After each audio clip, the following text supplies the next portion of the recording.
他就是要去骂你，骂到你来告我。Toys 他都用负面的模式，我拍完影片有人共鸣，最后你再来骂我，你再来告我，还会再上一次新。这个是他们的操作模式。那个过程里面，他不断的要去戳超哥的痛处，这是一个网红追求流量的乱象。有了流量就会有人来看，有人来看，我就可以继续存活下去。他们不在乎正面或负面，负声量都是声量，应该要去思考。这样网红是不是适合给我们的下一代年轻朋友去当他的粉丝？这两位仁兄刚好做了最坏的示范，小朋友抱在那边，故意的嘛，他故意去直播，摆明挑事，他就希望人家打他。什么超派铁拳？用我超派铁拳揍了他一顿，拍猎逃了，打人还敢在那边大声叫嚣，还在小孩面前打人，还把人打到头破血流去缝，超级夸张。第一个 Toys 你不喜欢吃就不要去，那超哥有一个问题，你就把他请出去就好了。对不起，本店不服务你，我这一顿不收你的钱，我相信你的身价，你说你赔1000万也没关系，就要让他吃，让他在那边弄，你多囊气嘛，你就送客就好了。永久列为拒绝往来户。Ladies and gentlemen, welcome the host.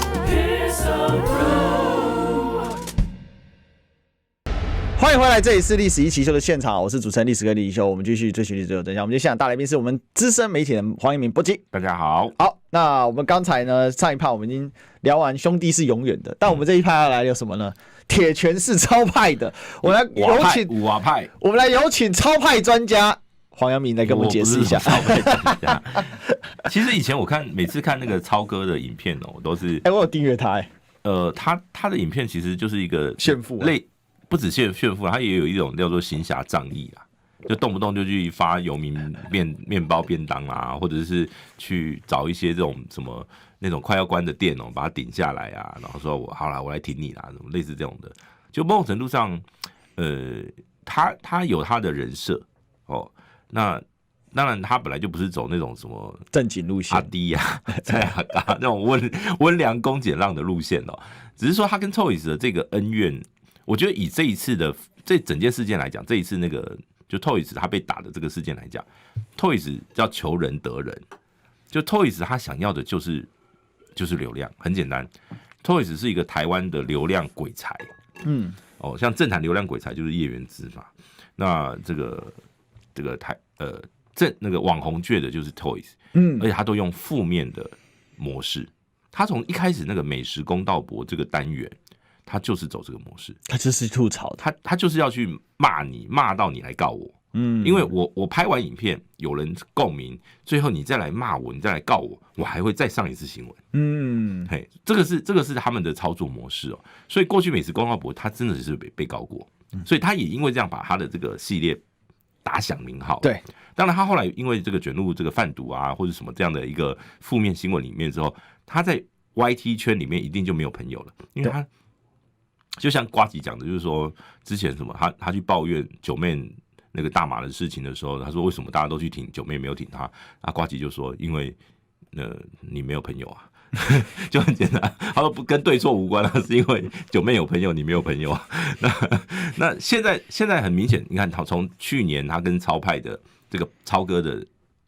个人恩怨就是从那个鸡排嘛，对，然后还因为这样上了夜夜秀，然后说什么连狗都不吃嘛，然后到夜夜秀去和解，然后呢，再到昨天的前天就是那天他们这个大打出手的这个事情嘛。如果你都已经和解了，你带着粉丝去他的店里面去开直播，边开边吃的用意为何？那而且超哥为什么店家一通知他马上人就到了？他有戒心没有，他一定有通令所有的他的员工嘛，看到 Toys 就直接跟他通报嘛。对，就有一个叫 Toys 警报，而且上次因为超派鸡排被他搞的那间店后来收了嘛，就是像国家级警报有没有？他就会马上那个收到简讯，几点几分 ，Toys 带着几位粉丝到我们店内用餐什么这样。好，那所以他过去现场这样盯场，好，那 Toys 还是很不客气啊，讲很多。当然，就是我觉得 Toys 他的个性就是这样，他就是我不会都讲你好听的，我觉得他从以前，因为他很小的、很年轻的时候就成名，对，所以他就是享受过那种成名的感觉。很多人 TBA 当时太高了，很多人捧他的那种风格，所以他讲话就是很不客气。那在那个过程里面，他不断的要去戳这个所谓的超哥的痛处。那我觉得超哥，毕竟他第一个，他这家店是新开的，就没开多久。那他当然希望你今天如果有媒体有那个报道的话，当然希望是正面的。啊，你这边一直讲我什么醋饭很难吃什么，哇，那个我觉得他那个时候直播在旁边还有小朋友，那你都看到超哥那个脸色是完全不对劲的，连小朋友都感知到，一直要Toys不要讲话。对，那 Toys 都已经知道说好，现在感觉他要处理我了，然后我们就到外面，不要影响客人什么，有没有？其实他知道他会有一些冲突，就是 Toys 他要的就是冲突，对，可是他没有想到会被打那么惨嘛，因为他没想到超哥人家是。不是他一打超派铁拳，他一动手，旁边的人会跟着动手的。对，因为人家不是这么好处理的。但当然，我觉得这个是一个，这动手是不对了，不，这是一个乱象。对，这是一个网红追求流量的乱象。因为像 Toys 他包括之前跟那个统神在一个颁奖典礼，就是颁奖典礼电竞的颁奖典礼，既然邀 Toys 去颁奖，然后呢，统神跑去呛他嘛，类似像这种的，就是。但是他们都乐此不疲，因为他们觉得他们有流量，有了流量就会有人来看，有人来看，我就可以继续存活下去。这个就是网红的续命术，他们不在乎正面或负面，他也不在乎现在或未来，负声量都是声量，他都已经贩毒了，他还有什么不能做的？对，就这样啊。所以他不在乎未来，也不在乎形象。我觉得从这个事件里面，我们应该要思考一下，就是类似这样的网红，是不是应该要有一个，就是说管理机制？不是，我是说我们自己的观众朋友应该要去思考。这样网红是不是适合给我们的下一代年轻朋友去当他的粉丝？那最后一点时间，我讲一个事情，就是今天波基有调查说，因为他现在是在那个某浪，对，这个某平台啦，对，所以很有可能是为了转移流量的一个做法。对啊。好，所以这个大家也要关注，就是冲流量啦，他还是为了他的流量导向来去思考。对，可是造成社会极负面之现象，而且浪费了很多社会版面在讨论一个很没意义的事情。但事实上，我觉得这个讨论最终有一个意义是什么？我们要知道是非对错了。就是一个网红的生态，而未来立法院可能也是一个网红的生态。对，我们把它拉回来。好，今天聊到这里，我们谢谢波基。好，拜拜。好，拜拜，明天见。最后剩超派铁拳嘛，他有一个采访，把这个采访看完，其实就差不多了。答案是不对的。好，来看一下这个吧。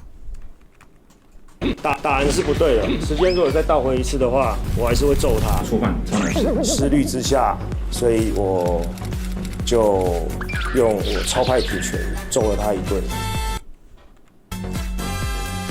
好，这个过程我就不想细述了啦，因为我觉得这是一个废物新闻啊。可他竟然引起社会这么高的关注，一个就是 Toys。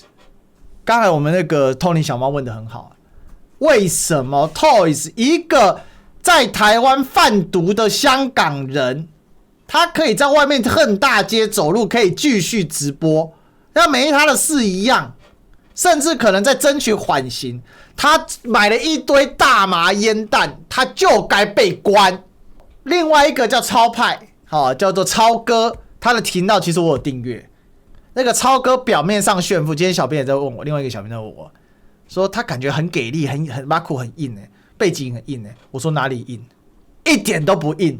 这一种咖看多了啦，说他岳母是岳父，岳母是警界高层，都退休多久了？警界高层，你以为我没看过警界高层吗？他家多有钱，真正有钱人不是长这样啦。他还闹出一个笑话嘛，还拿来洗流量，还自以为是银行的错。他弄了一张什么无限卡，结果根本不是无限卡。去买那个车牌的时候，他去标一个电话号码090000是09，那个不是电话车牌是电话号码09000000的电话号码的时候。结果刷卡刷不过为什么刷卡刷不过？没在用，没在消费没，那就身价不够啊！贩卖炫富的人设是有点钱也就是这样而已。就是两个社会的边缘人，然后因为 YouTube， 所以得到社会的过度关注，因为网络得到社会的过度关注，然后给社会做一个最坏的示范。一个贩毒仔可以每天到处走，还可以去帮他颁奖，还可以用这个来洗冲突流量，一点更小都不知道。然后另外一个呢，整天炫富，其实是咖，然后觉得自己很屌。我关注他的频道，并不是觉得他多屌，而是我想关注一下这种人是什么。这种就是人家俗称的叉叉猴子嘛。叉叉猴子们，我看过很多真正有钱人低调到不行啊。他如果真的有兴趣，你跟他真的当好朋友，他干嘛你知道吗？他会带你去参观他的兴趣。通常这个兴趣这样一打开，哇！可我跟你讲，兴趣也在做生意，你知道吗？买进卖出，钱就进来了。其实这个行为跟之前 Chip 是一样的嘛，在贩卖冲突流量嘛，任何贩卖冲突流量还搞到打人。我跟你再说一次，这里面错的比较严重是超派，因为超派打人就是不对，可是 Toys 也是非常不对，所以这两个就是社会最废的示范，最坏的示范。好事不干，整天干坏事，炫富是好事吗？炫富当然是个人自由，但炫富绝对不是好事嘛。那炫富也没关系，你要办一个炫富人设，那是你家的事。什么内涵呢？所以频道长期就是坐在那边不上不下，砸了那么多钱就不上不下。不过有一点值得称许啊，他至少没有拿钱去买流量，这一点我给超哥一个赞。好，我认为是没有买啦，因为看起来是没买啦。那 Toys 就更可恶啊，两个一样可恶啊。其实这两个不是要各打50大板，而是冲突流量，就是我所鄙视的，就跟 Chip 一样。Chip 后来还发文，还在那边酸那个什么帝王条款的事情，我还没时间修理他嘞。今天这件事情就一句话叫做鸟事，为了流量啥事都干出来。我说真的，那个影片我有去看，最成熟是那个妹妹，5岁的妹妹，因为什么？因为呢，这个 Toys 从头到尾给人家嫌到乱七八糟哈，这个看起来没嫌，都在酸呐、酸到那个极致。人家东西不好吃，你大不了下次别来消费嘛。人家东西不好吃，你大不了钱付了就滚呐，就走人嘛。大不了说老子不想付钱了，那你吃霸王餐你被送到警察局，他又不敢。啊，等到人家回来，他就是故意要激怒那个超派嘛，就激怒那个超哥嘛。所以为什么这件事情明明超哥是动手打人，其实动手是不对的啊。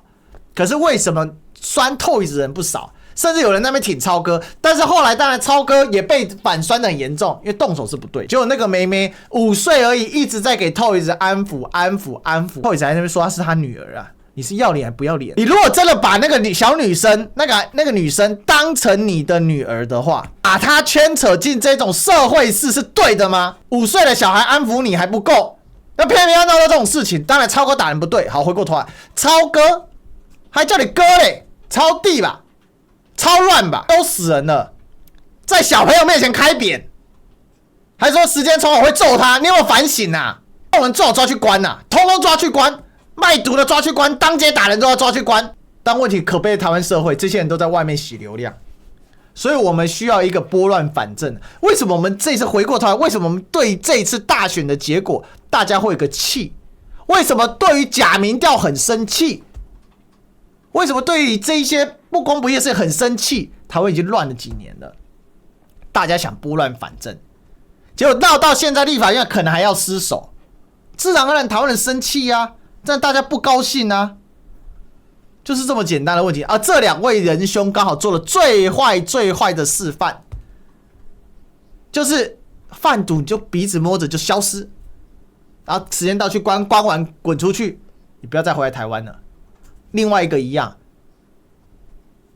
什么超派铁拳全拍猎逃啦，打人还敢在那边大声叫嚣，还在小孩面前打人，还把人打到头破血流去缝，超级夸张。我是觉得是这样啦，这里面有很多可以处理的。第一个，你 Toys 你不喜欢事就不要去，你偏偏故意去喜欢。超哥讲这个是有道理的，但超哥有一个问题啊，你就把他请出去就好了嘛。对不起，本店不服务你，离开，我这一顿不收你的钱。我相信以你的身价，你说你赔1000万也没关系，你少收一顿你会怎么样吗？就要让他吃，然后让他在那边弄，你这开这店。你不觉得你窝囊气吗？你就送客就好了嘛，送客永久列为拒绝往来户。这两个，这已经不是幼稚鬼了，这可恶啊！见利而忘义啊，狼心而狗肺啊！这社会会乱就有这种事情啊！小朋友抱在那边，故意的嘛，还故意去直播，摆明挑事。他就希望人家打他，他为什么不敢回手？我跟你讲 ，Toys 聪明的跟鬼一样，他知道他现在如果回手打起来了，他的刑责就要加重了，因为他还没判。那我就问法官一个事情啊，妈的 ，Toys 的案件很难判吗？赶快抓去关，好不好？这种人放在社会就是个乱源，司法改革什么都不用。第一件事情，法官要针对重大犯罪示范他就是重大犯罪示范，乱源示范就抓去关，就这么简单。主动挑衅的 Toys 我觉得更可恶，但打人这事情超哥很可恶，就这样，这事情就这样子。我觉得我们就花点时间把它批判完，结束。